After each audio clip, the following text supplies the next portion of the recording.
Bienvenidos a Enlace Nacional, el primer informativo con noticias de todo el Perú.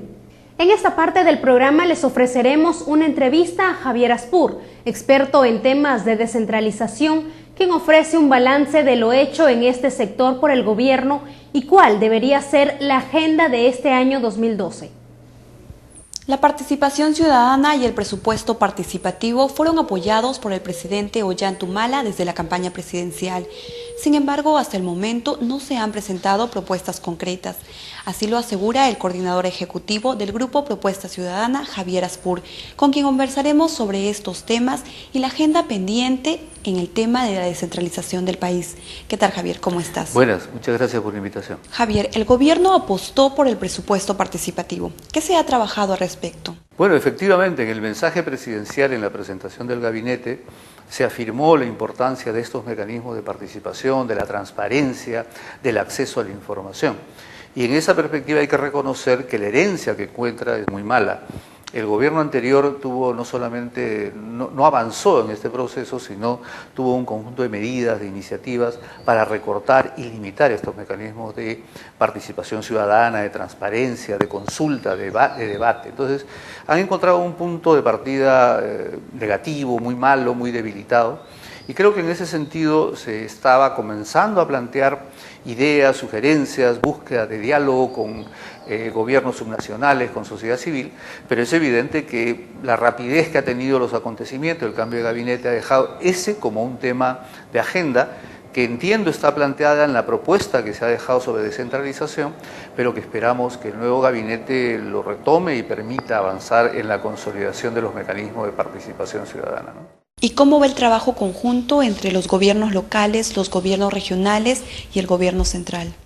Bueno, mira, yo creo que si hay un tema que el balance es positivo de estos pocos meses de gestión de la PCM y la Secretaría de Descentralización es ese. Por ejemplo, se ha logrado reunir a todos los gobiernos regionales en 5 juntas de coordinación macrorregional, ¿no? La del norte, Internor, la del centro, Censur, la de la Amazonía, Cian, el macrosur, Lima, Callao y Lima región se han reunido como la junta del centro.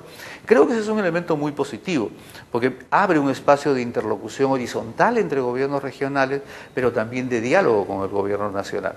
Y esa iniciativa ha tenido como elemento de trabajo en conjunto la formulación de estos grandes proyectos de inversión. Es decir, no pensar solamente en proyectos por departamentos, sino pensar grandes inversiones que favorezcan a varios departamentos y que permita su integración y su articulación en términos de circuitos económicos, comerciales, o sea, que permita ir dando forma a estos espacios más grandes y que vaya construyendo una nueva forma de demarcación política en el país. Yo creo que ese es un elemento muy importante, creo que el apoyo dado a las mancomunidades municipales igualmente lo es, y ahí hay que reconocer, por ejemplo, que en tan corto tiempo se ha publicado ya la lista de municipios rurales, una cosa que parece tan elemental, pero cuya importancia es muy grande.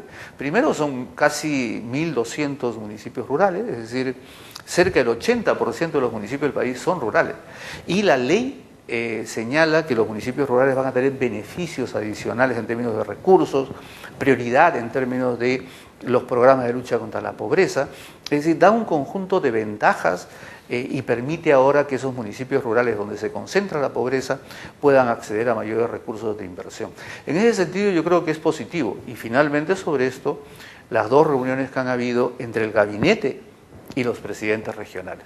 Creo que esa es una buena forma de relación, existe un gabinete nombrado por el presidente de la República y tienes un espacio de los 25 presidentes regionales que dialogan sobre los problemas vinculados a la descentralización y otros temas, ¿no? ¿Y qué opinas del diálogo que se ha dado entre el gobierno regional de Cajamarca y el gobierno central? No, bueno, claro, el gobierno regional de Cajamarca, ahí el factor que ha generado estos desencuentros tiene que ver con el proyecto Conga y las visiones diferenciadas del gobierno regional y del gobierno nacional. Creo que se llevaron las cosas a un punto innecesariamente de confrontación, pero es evidente que también ahí tiene que ver con un tema de la agenda de la descentralización, que es cómo se asignan adecuadamente las funciones entre los diversos niveles de gobierno. Por ejemplo, en este tema, ¿cuál es la instancia que define cuál es la forma de uso, de apropiación del territorio de Cajamarca? ¿Es el gobierno regional o es el gobierno nacional? Ahí hay elementos que hay que precisar, ¿no? A raíz de los conflictos sociales que el presidente Ollanta está enfrentando, ¿qué tan importante se vuelve el ordenamiento territorial para evitar estos conflictos? Yo creo que es muy importante porque ¿qué significa el ordenamiento territorial? Significa que los principales actores, obviamente, con el rol fundamental de la autoridad regional, de la autoridad local y nacional, definen y discuten cuáles son las mejores posibilidades en términos productivos, económicos y de ocupación de su territorio.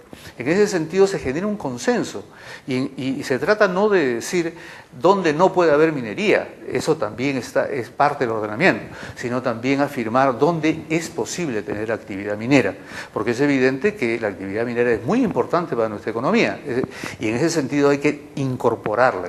Si se genera ese consenso, es evidente que las organizaciones sociales han sido parte de ese proceso. Y cuando venga el proceso ya de exploración, de explotación de ese proyecto, se va a tener claro que esa zona sí era de común acuerdo apta para la actividad minera. Y ya se conversará las características, cómo se garantiza el menor impacto ambiental, cómo se va a beneficiar la población local y regional de esa actividad. Y en ese sentido genera, por tanto, un escenario mucho más favorable que el actual para que la salida sea dialogada, conversada y no más bajo una lógica de confrontación y conflicto, como lamentablemente hemos visto en Conga y que esperamos que encuentre el camino del diálogo, que no se use el camino de la represión y la imposición, ¿no? ¿Y cuál es la agenda pendiente que tiene que trabajar y priorizar el presidente Ollanta en el tema de la descentralización del país? Bueno, mira, lo que te señalé antes, el tema del Plan Nacional de Descentralización y Regionalización, tiene que hacer y llevar adelante un proceso de consulta, diálogo y de construir un gran consenso sobre eso. Y en específico, descentralización fiscal.